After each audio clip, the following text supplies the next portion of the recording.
Ce mercredi était une journée particulière pour 3 des 7 bébés pigargues nés en mars dernier aux Aigles du Léman. Ils vont se voir équipés de bagues d'identification quelques mois avant leur premier envol. On venait chercher les petits pour procéder à la cérémonie du bagage. Ils ne nous ont jamais vus avant, donc c'est un moment qui est assez traumatisant pour eux, mais c'est aussi le but pour qu'ils comprennent qu'il faut se méfier des humains.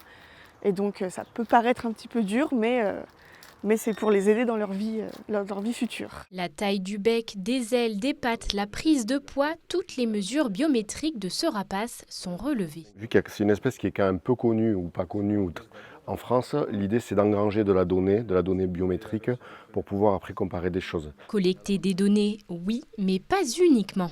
Ces mesures permettront également de connaître le sexe du pigargue, une étape clé dans le programme de réintroduction de cet oiseau, jugé comme le plus rare de France. Il peut y avoir des différences de poids de 1 kg, 1,5 kg entre un mâle et une femelle, et que ce soit dans la nature, mais même à l'âge de poussin, hein, sur les oiseaux qu'on a vus de 2 mois.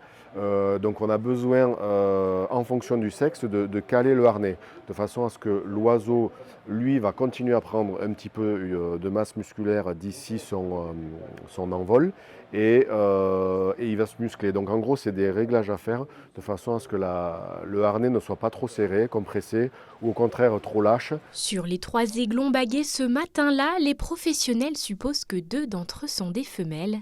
Des hypothèses qui seront ensuite confirmées ou non par l'analyse des plumes. Ces balises permettront ensuite un suivi précis des pigargues lors de leur futur voyage, et cela a été rendu possible grâce à un système de parrainage. Ces balises GPS ont un coût qui est assez important puisque c'est 2 000 € la balise. Donc on a beaucoup de communes parce que ça leur permet de faire un petit peu de communication et surtout de travailler avec leurs écoles, puisque les écoles viennent sur site, suivent depuis l'école grâce à la plateforme internet avec les caméras dans les nids, les balises GPS. Mais on a de plus en plus d'entreprises qui trouvent que notre projet il a du sens et qui ont envie de s'associer. Donc aujourd'hui on a à la fois ces 50-50, 50% de collectivités et 50% d'entreprises qui financent les balises, qui donnent leur nom à l'oiseau et qui créent ainsi un lien entre le programme et eux.